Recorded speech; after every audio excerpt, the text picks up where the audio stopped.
the national security. And for this reason, we feel we must disclose the facts. This is the beginning of the campaign for disclosure. And in a memo that I wrote to President Bush last week, I've stated that this campaign will persist until our goals are met, and they are as follows: that we have open, honest hearings on the subject in the U.S. Congress, that there be a permanent ban on the weaponization of space or the targeting of any objects of extraterrestrial origin, that there be a full and complete study of classified technologies connected to this subject to see how they could be properly declassified and applied for peaceful energy generation so that the world may get off of fossil fuels in enough time to prevent greater ecosystem damage or war over the looming energy crisis, which is sure to sweep the earth in the coming decade. This is a matter of the most pressing import. It has been ridiculed, yes. I know many in the media would like to talk about little green men. But in reality, the subject is laughed at because it is so serious. I have had grown men weep who are in the Pentagon, who are members of Congress, and who have said to me, what are we going to do? Here's what we will do. We will see that this matter is properly disclosed, and these courageous witnesses, the first 21 of over 100 that we have already interviewed on videotape, have stepped forward to speak the truth. Now, I expect people to be skeptical, but not irrationally so, because these men and women have come forward and they have their credentials, they can establish who they are, and they have been first-hand witnesses to some of the most important events in the history of the human race. As was pointed out to me by some of the men here, they were charged with handling the nuclear weapons of the United States. Their word was trusted on everything of great importance for the national security. We must trust their word now. As Monsignor Balducci said at the Vatican, in an interview I had with him recently, it is irrational not to accept the testimony of these witnesses. So please be skeptical, but that is not the same as prejudiced and closed-minded. This is a matter of great importance, and I ask the media, the scientific community, and the political community to look seriously at this matter and to do the right thing for humanity and for our children. We have available for the media and for members of Congress a nearly 500-page briefing document with transcripts from dozens of these top-secret witnesses.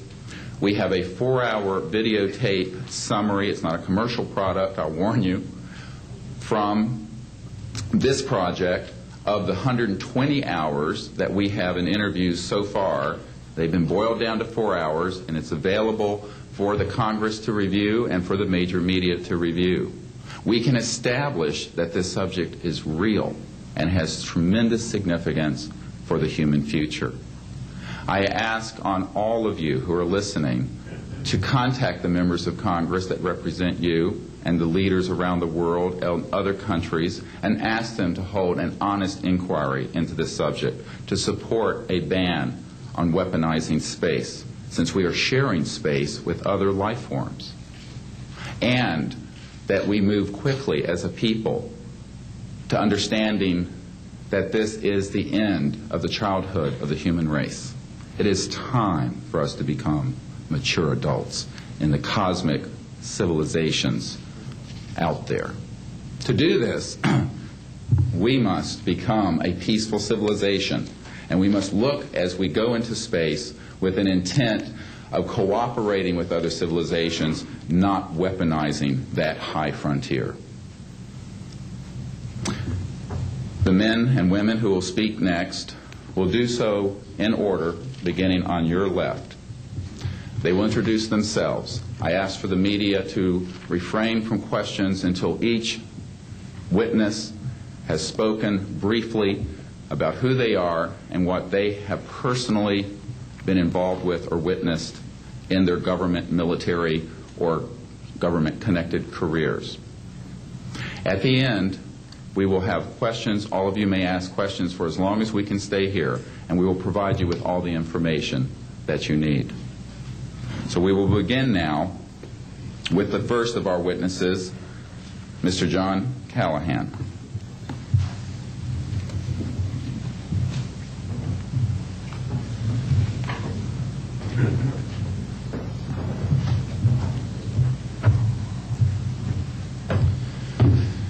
My name is John Callahan. I'm a retired FAA employee. I was the division manager for the Accidents, Evaluation, and Investigation Division in D.C. About 2 years before I retired, I received a call from Alaska region where the region wanted to know what to tell the media. When I questioned, tell the media what, he says about the UFO, and it went downhill from there. What UFO? It turned out I told him what any government employee would do at that time was to tell him it's under investigation. And then I had him send all that data to the FAA's tech center in Atlantic City. The next day, my immediate boss, service director, Harvey Safir, and I went to Atlantic City. I had just purchased a new video camera, and I videoed the event. In Atlantic City, we had them play back on a scope, you would call it a scope, a plan view display, PVD, exactly what the pilot seen or what the controller seen, and we tied that in with the voice tape so we could hear exactly what the controller said and what he heard, and we taped it. We came back the next day, briefed the administrator, Admiral Ingen, on what happened. He wanted a 5-minute briefing. After we started the briefing, he wanted to know if he could see the video. We put the video on. He watched the video, the whole video. The next day, he set up a meeting for me to give a dog and pony show to President Reagan's scientific staff and whoever they brought over, and to hand off all that data to them.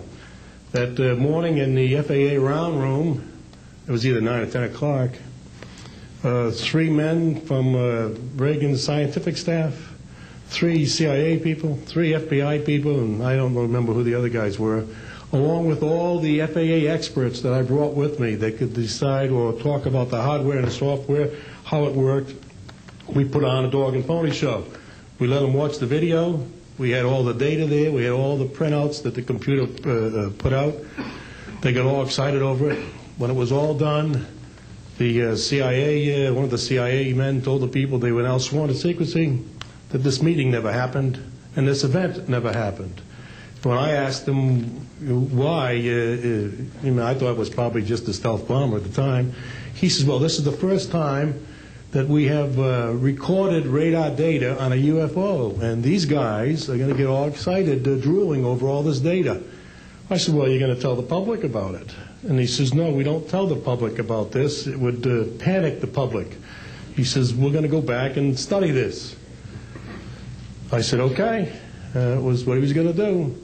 Now, I've told this story many times, and I'd get sometimes funny looks from people.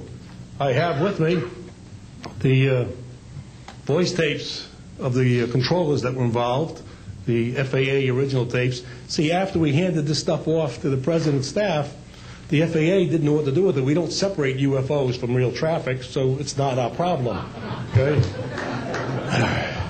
I have a copy of the original of the video that we took, which is rather interesting. And once the thing was all over, the reports started coming into my office, but because it wasn't an FAA air traffic problem, the FAA's report ended up on a table in my office.